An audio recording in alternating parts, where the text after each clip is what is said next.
The night was freezing. Two small girls sat under a broken streetlight, holding half a piece of bread between them. No one looked at them. No one cared. Then a low hum rolled through the air. The light above them flickered, a glow brighter than the moon, spilled onto the empty street. Mira's eyes widened. Leela, what is that? Before either could run, the ground warmed beneath their feet. The air smelled like metal and rain.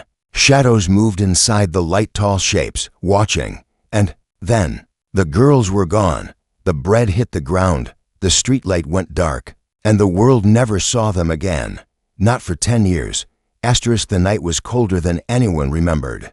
The wind carried dust through the empty streets, rattling the tin roofs, and whispering through broken windows. Under a flickering streetlight, two small girls sat close together on the cracked pavement. Mira, the older one, held a piece of bread so small it could barely be shared. She broke it in half and gave the larger piece to Leela. They were used to hunger. They were used to being ignored. The mining colony was no place for children without parents. People walked past them without stopping, without even meeting their eyes. The sisters had only each other, and that was enough most days. Tonight, though, something felt different. Leela shivered and pulled the thin blanket tighter around her shoulders. Mira, she whispered, the air feels strange. Mira looked around. The street was empty. Only the far-off hum of the mining machines could be heard. Then she noticed another sound, low and deep, like a heartbeat in the distance. It grew louder, pulsing through the ground. The streetlight above them flickered again, then steadied, casting a pale glow over their small faces. The hum grew into a soft vibration. The air grew warmer, and then, without warning, a pale blue light appeared at the end of the street. It wasn't like any light they had seen before, too soft to be a machine, too steady to be fire. It moved closer, slow and silent, until it filled the street with a strange glow. Mira grabbed Lila's hand. "Stay behind me," she said, though her voice was trembling. The blue light began to swirl, shapes forming inside it. Mira thought. She saw tall figures, thin and graceful, their outlines glowing faintly. She tried to speak, but her voice caught in her throat. From a doorway across the street, an old man stepped into view. He was one of the miners, a quiet man who never spoke much. His eyes widened as he saw the girls in the light. "Get away from there," he called, but his voice sounded far away, like it was being swallowed by the glow. The ground beneath the girls felt warm now, almost alive. The light wrapped around them, soft but blinding. The hum became a sound that felt like it was inside their bones. Leela clung to Mira's arm. "Mira, what's happening?" "I don't know," Mira whispered, but she didn't move. Something about the light felt safe. The figures inside the glow moved closer. Mira could see their faces now, strange, beautiful, and not like anything from Earth. They didn't speak, but their eyes held something almost human. One of them reached out a hand. Mira's fear faded. She took a step forward without thinking. "Mira," the old man shouted again, running toward them. But before he could reach them, the blue light brightened to a blinding white. And then they were gone. The streetlight went dark. The bread fell to the ground. The air was still again, as if nothing had happened. The old man stood frozen, staring at the empty spot where the girls had been just moments before. His hands shook, and for a long time, he didn't move. By morning, news of the girls' disappearance had spread across the colony. Some people said they had run away into the mines. Others whispered about smugglers and hidden tunnels. But there were also those who spoke in hushed voices of the starlights, strange sightings that had happened long ago and were never explained. The old man tried to tell them what he saw, but few believed him. The stars took them, he said quietly to anyone who would listen. They were chosen. Most laughed at him or turned away. Days turned into weeks. Weeks turned into years. The girls never came back. The mining colony moved on, but the memory of that night never left the old man. Every year, on the same night, he would stand under that broken streetlight, watching the shadows, waiting for the hum to return.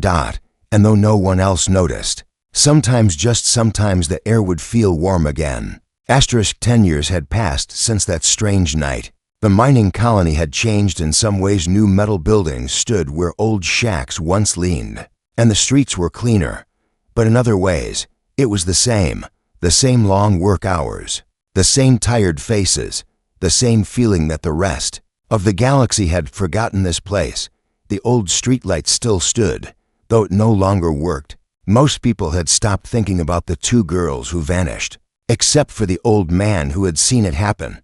His hair had turned completely white now, and his hands shook when he worked. But his eyes still searched the sky. That night, the air was calm, the sky clear enough to see the faint glow of distant planets. The old man sat on a bench near the landing field, watching the stars the way other people watched the ground. He wasn't waiting for anyone in particular, just for something. And then, without warning, a strange shape appeared in the sky. At first, people thought it was a cargo freighter, the kind that sometimes passed by without landing. But as it came closer, they saw it was nothing like any ship they knew. It was huge, longer than any building in the colony. Its surface shimmered as if it were made from liquid light, reflecting colors no one could name. Across its hull, golden markings curved in elegant designs that seemed alive, shifting and flowing like water. The ship slowed, descending toward the landing field. By now, a crowd had gathered. People pointed, whispered, and stared in disbelief. No one had ever seen a vessel like this here. A deep, melodic sound filled the air, not a hum like before, but something almost like music, rising and falling as the ship settled onto the ground. The landing ramp extended, glowing softly. From inside, two figures appeared. They stepped into the light, tall and graceful, moving with a calm that made the crowd fall silent. Their clothes were unlike anything from the colony, flowing silver and white fabric that caught the light, embroidered with patterns of stars and strange symbols. Around their heads were thin crowns of crystal that shimmered with every movement. The old man's breath caught in his throat. His eyes widened. He knew those faces. It was them, the same two girls from 10 years ago, Mira and Leela. But they were no longer the thin, frightened children he remembered. They stood tall, their eyes bright with a faint golden glow. The softness of their features remained, but there was something else there now, something regal, almost untouchable. They walked forward together, their steps perfectly in sync. The crowd murmured in confusion. A miner at the front finally spoke. "Who are you?" The sisters stopped. Mira's gaze swept across the people, and then she smiled faintly. "We have come home," she said, her voice calm but carrying through the air like music. Lila's eyes found the old man in the crowd. She stepped toward him, her expression gentle. "You remember us," she said softly. He nodded slowly, unable to speak. The sisters exchanged a glance, and then Mira said, "We have much to tell you, and much to ask of you." Before anyone could ask what she meant, a sudden shimmer of light appeared in the sky above them. It was faint at first, like a ripple in water, but growing larger, brighter. The crowd looked up in awe and fear. The sisters didn't look surprised. In fact, their faces grew serious, almost wary. Leela whispered something to Mira, and Mira nodded. Then she turned back to the people. "We have returned," she said, "because the time has come, and it begins tonight." The music like hum from their ship deepened, and the shimmer in the sky pulsed once, twice before vanishing. The crowd was silent, hearts pounding, not knowing what they had just witnessed. Only the sisters seemed to understand. The night had ended with more questions than answers. By morning, the whole colony was talking about the return of the two sisters. People argued in the market, whispered in the workshops, and even the mining supervisors paused their work to discuss what it could mean. Some believed the sisters were imposters, pretending to be the lost children. Others thought they had been taken in by some powerful group far from Earth, and brought back for reasons no one could guess. The truth was stranger than anything the people imagined. The sisters had invited only one person into their ship, the old man who had witnessed their disappearance a decade ago. He walked up the glowing ramp slowly, every step heavy with disbelief. Inside, the air was warm and filled with a faint scent like flowers after rain. The walls glimmered softly, shifting in color as if they were alive. Mira and Leela led him into A wide chamber that looked nothing like a control room or living space. Instead, it was filled with tall crystal-like structures that gave off a quiet hum. In the center stood a long table with smooth, glass-like panels glowing faintly. "You've been waiting for us all these years," Mira said gently. "I didn't know if I was waiting," the old man replied, "but I knew you weren't gone forever." Leela smiled faintly, though there was sadness in her eyes. "We weren't gone. We were taken. And we were chosen." The old man frowned. "Chosen for what?" The sisters exchanged a glance. Mira touched one of the glowing panels, and an image appeared in the air, a great city floating among the stars. With towers of silver and bridges made of light, the image shifted to show a throne room, where a tall figure in robes of gold stood with a crown like fire. She was the last queen of her people. Mira explained. Her world was fading. Her enemies were closing in. She needed heirs, but not from her own kind. Leela stepped closer. "She found us.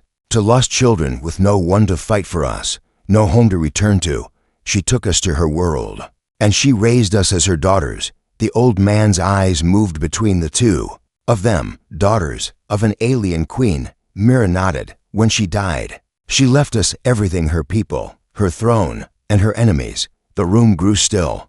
Outside the ship, the colony was waking up, unaware of the quiet truth being spoken inside. The old man shook his head slowly. "And now you're here. Why? Why after all these years?" Lila's voice was calm, but there was an edge to it. "Because the danger that chased her is now chasing us, and it's coming toward this world."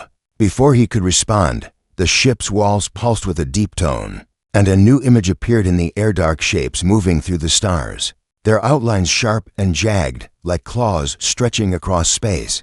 "They know where we are," Mira said quietly, "and when they arrive, Earth will not be ready." The old man felt a chill despite the warm air. "So you came back to warn us?" "More than warn," Leela replied. "We came back to ask for help. There are things we can do, but we cannot do them alone. We need someone who can stand with us, someone who understands this world, as we once did."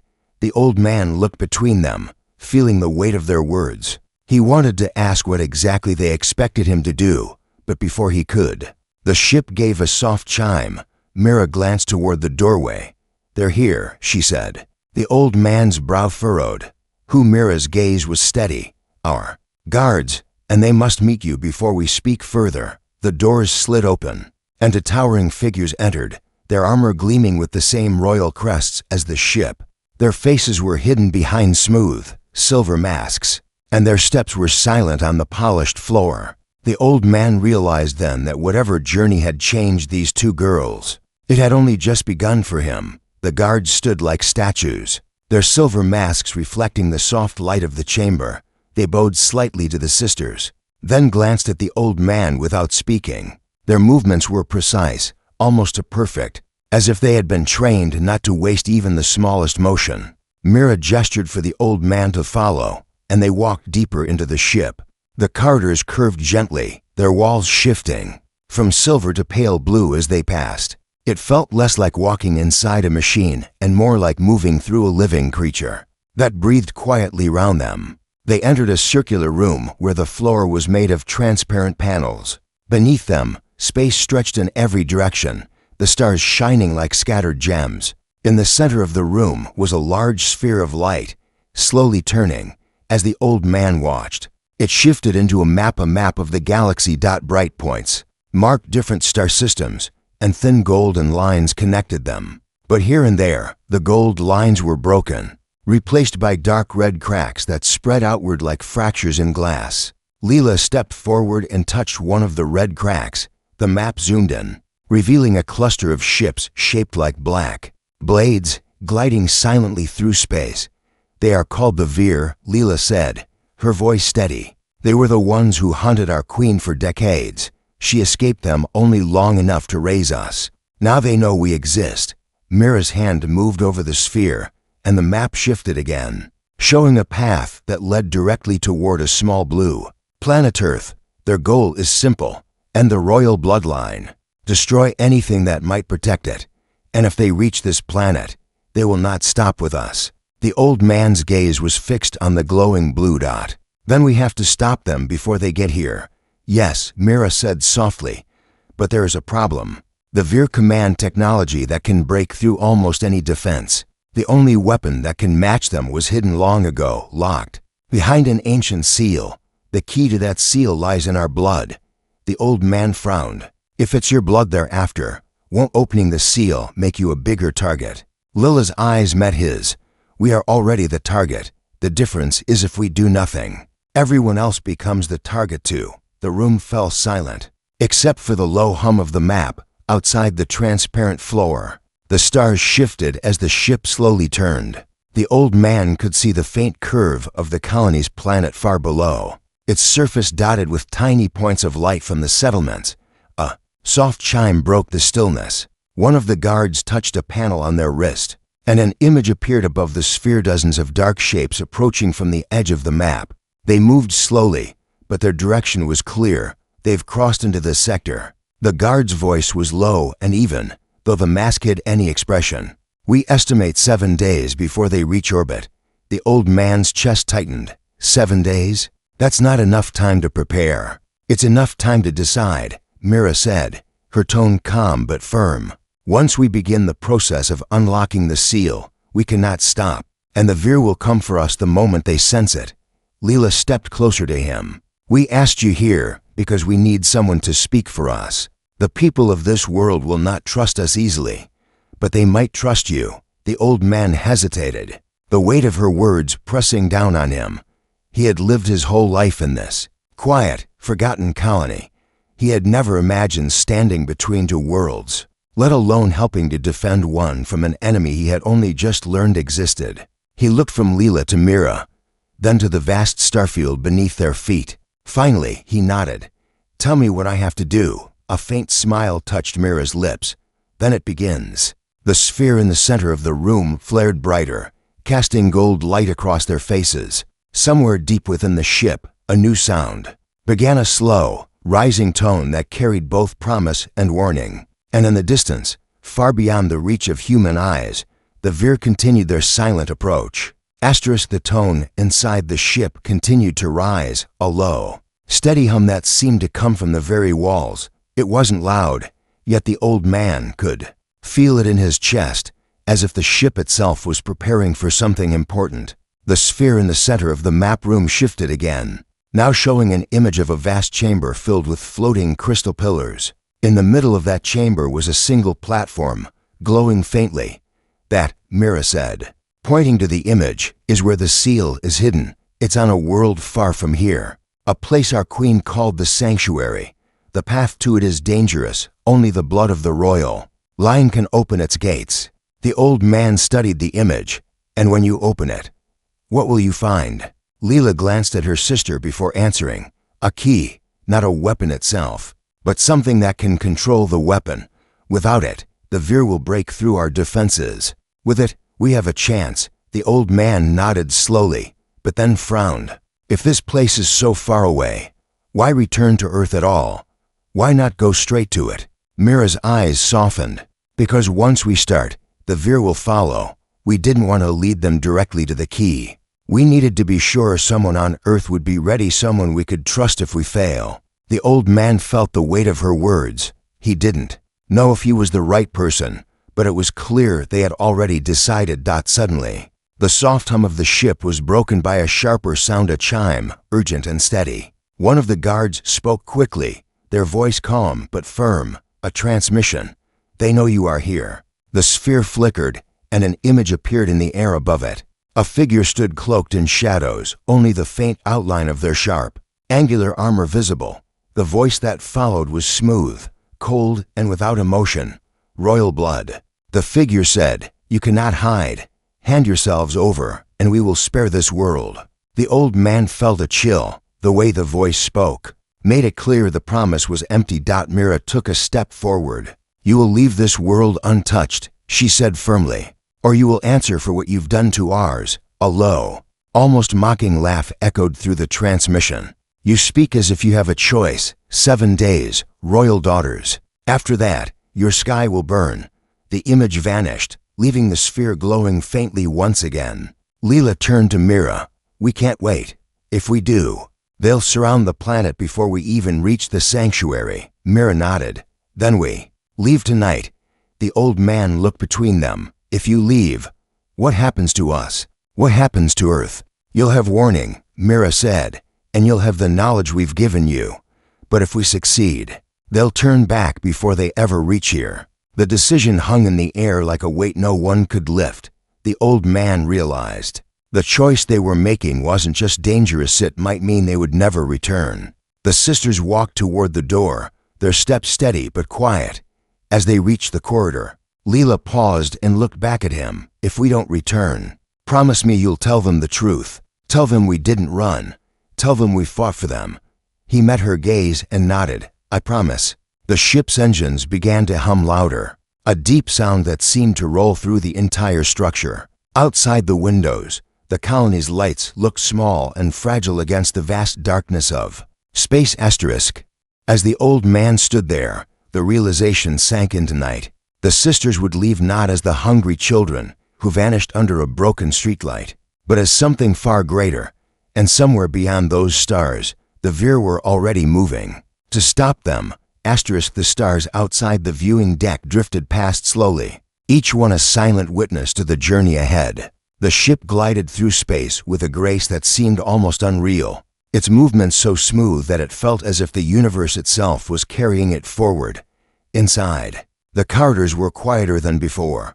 Most of the crew moved with purpose, speaking in low voices, preparing for what lay ahead. The old man stood near one of the observation windows, watching the distant glow of the colony fade behind them. He felt a strange mix of pride and unease. Part of him wanted to believe the sisters would succeed. Another part feared that the enemy's shadow stretched far beyond what any of them imagined. Footsteps approached. It was Leela, carrying a small, metallic case in her hands. She stopped beside him and followed his gaze toward the dark horizon. It's hard to leave something behind when you don't know if you'll ever see it again, she said softly. He glanced at her. You've been gone for 10 years already. This time feels different, she nodded. Before, we didn't know who we were. We didn't understand the danger. Now we do, and that makes every step heavier. She placed the case gently on the nearby console and opened it. Inside, nestled in soft padding, were two thin, crystal-like rods, each glowing faintly with a pale golden light. These are fragments of the original seal, she explained. Our mother hid them across different worlds, but these two were recovered years ago. They will help guide us to the sanctuary. Without them, the path would stay hidden. The old man leaned closer. The glow seemed almost alive, pulsing faintly in rhythm with the hum of the ship. They're beautiful, but fragile. They are, Leela agreed. And if they fall into the wrong hands, the sanctuary will no longer be a secret. Mira's voice came from the doorway. We're entering the outer lanes now. Once we cross, there will be no safe harbor until we reach the sanctuaries. System. The old man followed them to the command deck. Large panels displayed streams of faint light, cosmic lanes invisible to the human eye, yet clear to the ship's sensors. Beyond them, space looked darker, as if something unseen waited. In the distance, one of the crew members turned in their seat. Tracking scans show no Vir ships within range, they reported. But there are faint energy signatures ahead, old, unstable, possibly remnants from the last war. Mira studied the readings. We'll have to pass through them. It's the fastest way. The ship slid into the lane, and almost immediately, faint glimmers began to appear outside, broken fragments of ancient vessels drifting in the void. Some still carried faint lights, long since abandoned, their purposes forgotten. Others were nothing more than twisted metal, silent reminders of battles long past. The old man felt a chill. It's like flying through a graveyard. Every piece out there, Mira said quietly, was once part of the story. Some were victories, some were defeats.